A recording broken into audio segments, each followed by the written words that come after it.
That leads us to what was happening in Germany, because we're talking about the 1930s, and you know what was happening then in the rising of the Third Reich and Hitler, whose anti-Semitism is now infamous.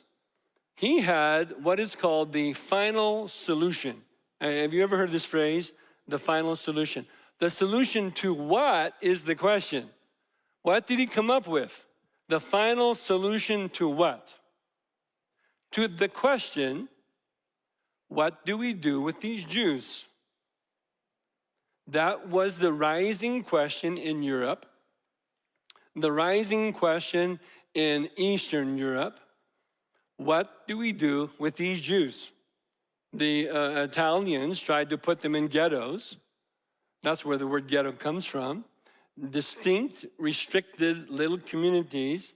They must be there, and they are restricted from having certain jobs, certain positions, and they must be there by a certain curfew.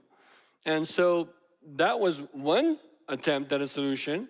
Others expelled the Jews. Others strongly restricted them from any financial means. And so Hitler came up with a final solution to the question, what do we do with these Jews?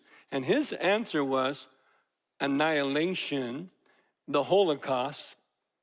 This was arising in the 1930s, particularly in the late 1930s, as Britain is trying to put restrictions on the immigration of Jews into Palestine.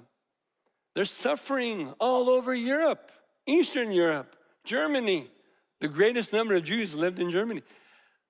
And yet you're restricting them. There's a great tragedy.